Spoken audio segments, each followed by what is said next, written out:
Good morning. I'm George Latimer, Westchester County Executive, and we are here at the county's Grassland campus in Valhalla at our fire services area to have some practical discussion about what emergencies might happen, not in the county at large, but in your own home as we are here in the holiday season. Even with the COVID outbreak that's made such a difference in our public celebrations, people are still going to have in their homes the celebration of the season. That includes tonight being the first night of Hanukkah, first of 8 nights. We're 2 weeks away, a fortnight away from Christmas Eve and the Christmas holiday, and then 3 weeks away from New Year's Eve. So it's a festive time. People decorate their homes. They have people over. They have parties, hopefully socially distanced and appropriate for the COVID moment.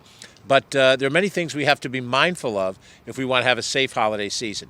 We have some terrific professionals in the county's emergency services department who focus on a host of different issues, and a couple of them today are going to walk through certain things to keep an eye on in your home that could represent a potential fire hazard, and you want to take great note, not what I say, but of what they say, because they're going to give you some very practical ideas, and you should take a look at the way you've set up your holiday, your Christmas tree, your holiday settings, and so forth, and be prepared to have a safe holiday season. I'd like to first introduce our acting commissioner of the Department of Emergency Services. He's just signed on board within the last couple of weeks, Richard Wishney, and our new deputy commissioner of the department, Susan Spear, both of whom have done a great job in public service for Westchester County. We're very happy that they're here in this department. The scope and size of this department covers many things of which we're watching part of today. We're very happy that Rich and Susan are on board in the leadership positions. Commissioner, Deputy Commissioner, please. Thank you, County Executive Latimer. We're so delighted and excited to have you at our complex here today. Most folks throughout the county don't really know what happens here at this center.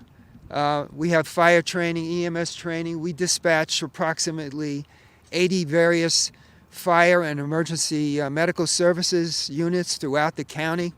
It's a 24-hour, 7-day-a-week operation that we're very proud of. We have about 55 people who work here every day doing outstanding professional work. Deputy Commissioner Spear and I are delighted to be here. Today we're going to focus on critical information for the public with regard to safety during the holiday season. But I also want to introduce Deputy Commissioner Spear to tell you a little bit about our COVID experience with the staff here at the training center. Thank you so much, Commissioner Wishney, and thank you so much to County Executive Latimer for his support of the dedicated professionals here at the Department of Emergency Services. This holiday season has been particularly challenging because of the COVID pandemic. The professionals here at Emergency Services have been involved with just about every aspect of the response to the COVID pandemic, whether it be making sure that ambulances, hospitals, first responders have sufficient and proper PPE, personal protective equipment to wear when they respond to a COVID situation, or whether it's coordinating the test sites and all the other information necessary to respond to COVID. We are here, we're professionals, and we are dedicated to responding to the entire Westchester County. But this year, as we know, it's very challenging this holiday season. We want you to be safe, both from the pandemic, but also from the fire hazards that the holiday creates. No matter what you celebrate, whether you're putting up Christmas decorations, Kwanzaa decorations, or whether you're lighting the menorah tonight, be aware there are fire hazards associated with those activities. So what we've done today is brought you two professional fire chiefs to explain all the do's and don'ts, what to look for, make sure you protect your family not only from the pandemic but also from the fire hazards that may be present during this holiday season. So I'd like to have the county executive and our fire chiefs go through the do's and don'ts. Thank you very much, Deputy Commissioner Susan Spear and Acting Commissioner Richard Wishney. So let me introduce to you two of our many professionals in this department part of the many professionals in Westchester County government that from department to department provide us services, whether we realize it, how much we rely on them every day. We're joined by Lucy Labriola Cuff, who is the chief of the training branch in this department, and Neil Caputo, who's chief of fire prevention, both within the Department of Emergency Services. And they are going to walk through some of the common things that we should check for in our homes. And you should take notes, and I'm going to take notes to make sure that I'm not making the same mistakes that some people make and potentially put your family in jeopardy because of our lack of knowledge. This is a way for us to learn something and make sure that we're safe over the holiday season. So I'll turn it over to Lucy and Neil. It's your show. Hi. So the first thing we're going to go through is when picking a Christmas tree. When you're shopping for a Christmas tree, you want to make sure the needles are still staying on. When you touch the needles, they don't fall off, and that it's not a dried out tree. When you bring the tree home, one of the most important things you do is you let it rest for a day or two in the house, and then you want to cut about 2 inches off the trunk of the tree to have fresh absorption of water so that it's not sealed in the bottom from being cut from several weeks prior. So you're going to want to water it every day to keep it healthy and absorb it, especially when you're decorating it with a lot of lights and things like that could be hazardous. Now this tree is a very healthy tree, so we're going to show you and demonstrate how it will not burn because it's been remaining healthy. So I'm going to have one of our fire instructors come over and just put a torch to it to show you that it'll burn a little bit, but it won't spread through the whole tree because it's a healthy tree. Go ahead.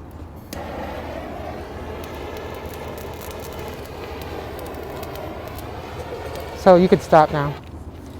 So as you see, a heavy blowtorch and it didn't burn. So that's a healthy tree. Can you do it at the top? Can you do it at the top? Can we do it again at the top? Sure.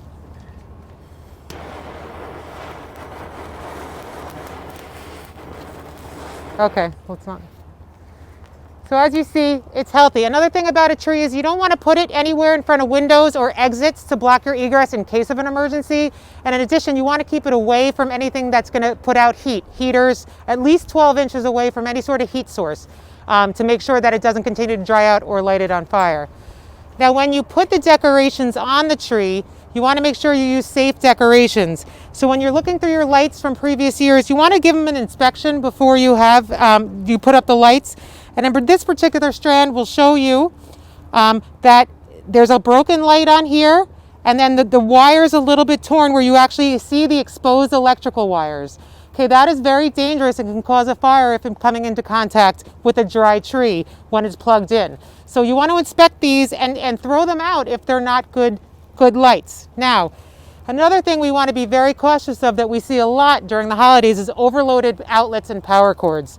This is a great example of an overloaded power cord.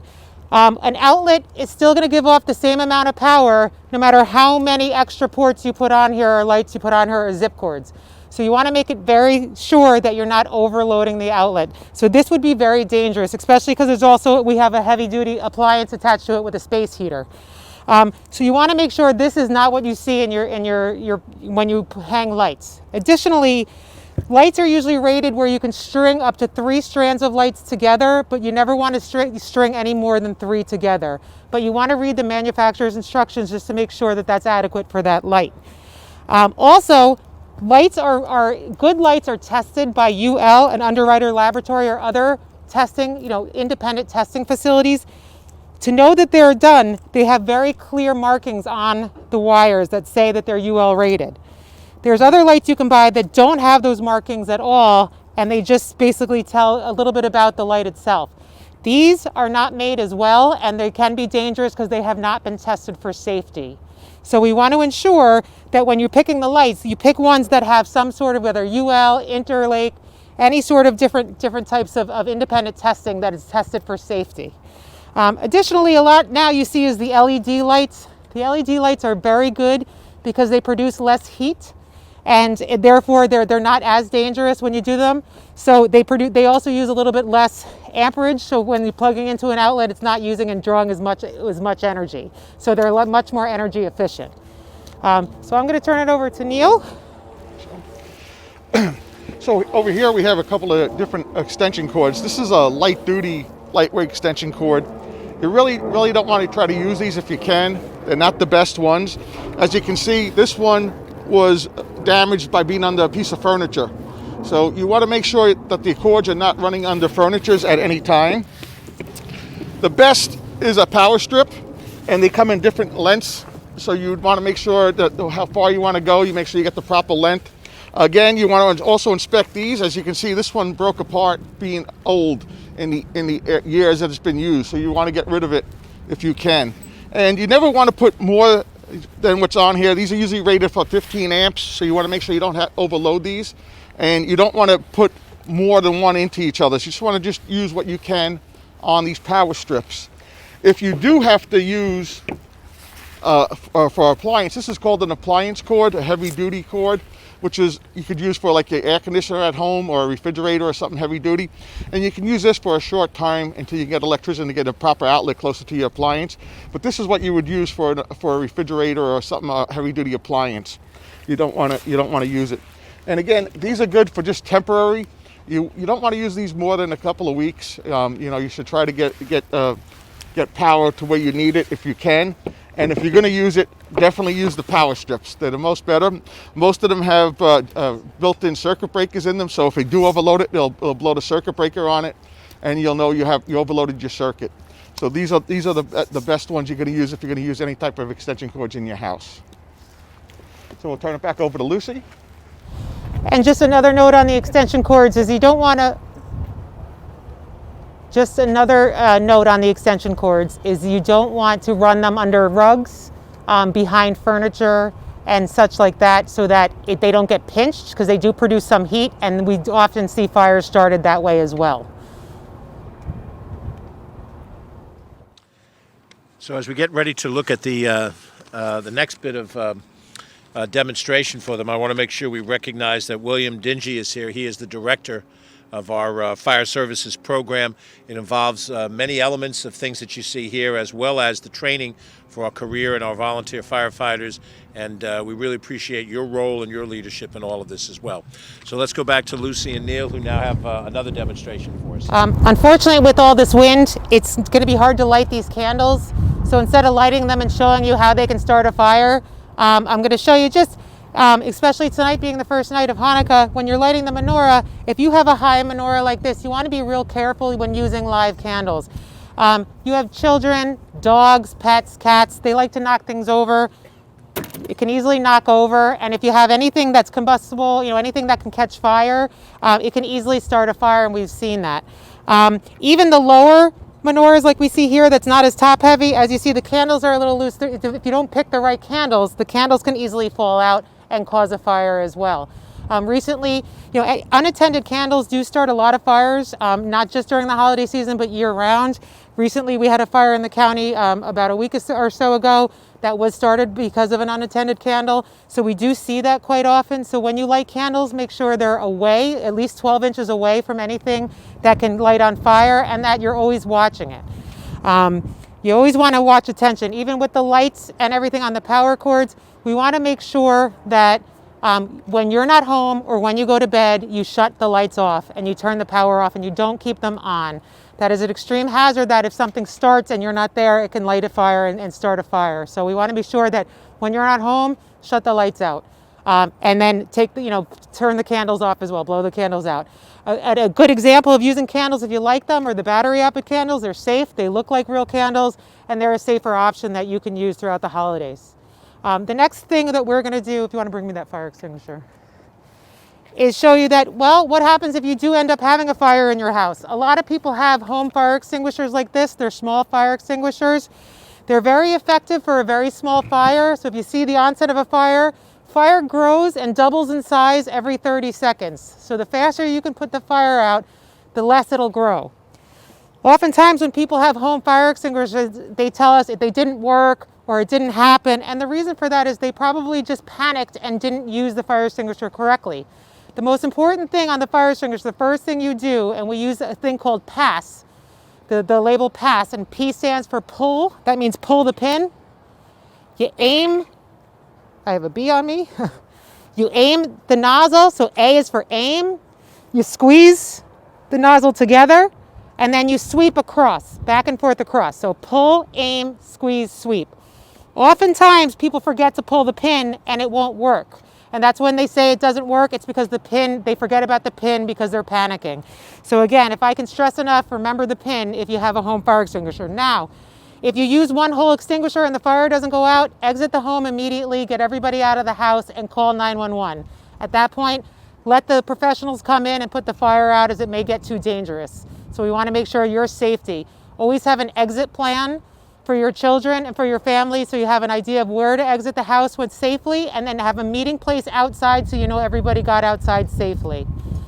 So next we're going to turn it over to Chief Caputo to show Commissioner Wishney how to use a fire extinguisher and demonstrate. Okay.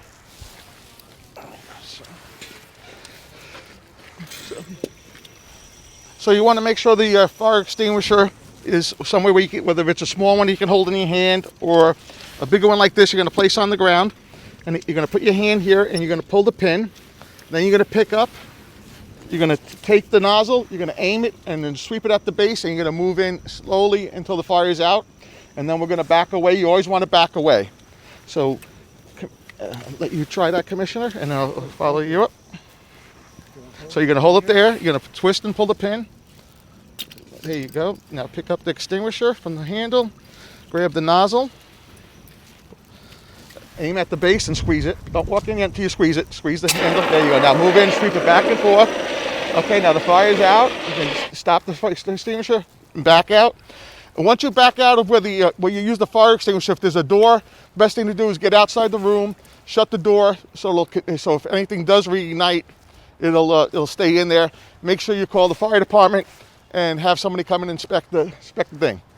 And then you'd get your extinguisher serviced, or get yourself a new extinguisher, and you should be good to go. But you always want to make sure you back away from the extinguisher, from whatever you put out after you use the fire extinguisher, because it could light up again and you won't see it and your back will be to it. So you always want to back away once you use that fire extinguisher. Thank you. Good? That's it? Well, we want to thank our Chief of Training Branch, Lucy Labriola Cuff, and also our Chief of Fire Prevention, Neil Caputo, for demonstrating some of these practical home advice things. We encourage our friends in the press to interview them one-on-one as a follow-up to this, and any of the members of the press that are following us remotely can contact Catherine Chaffee, and we'll be happy to put you in contact for any verbal follow-up with our guests here today. I want to thank again Acting Commissioner Wishney, Deputy Commissioner Susan Spear, and all the other professionals here, and just want to make the point that what you see here in the Emergency Services Department of Westchester County is replicated by the professionals that we have that run our correction facility, the professionals we have in the Department of Public Safety, the professionals we have in the County Health Department, the professionals we have in the Department of Environmental Facilities and Labs and Research. Westchester County is not the elected officials. Westchester County are men and women who've devoted their career to being professional, as Neil and Lucy have shown in a host of different areas. And it may be that individuals don't know what a county government does, but you certainly know what you saw today was helpful and valuable, and that's multiplied all throughout this county government, and I'm very honored that I have the opportunity to be involved in it at this stage. So thank you very much. We'll look forward to any follow-up interviews by our friends in the press with the relevant people. Have a very safe holiday season. We wish you the very best for the first night of Hanukkah, the coming Christmas holiday, and New Year's as well. Have a good day.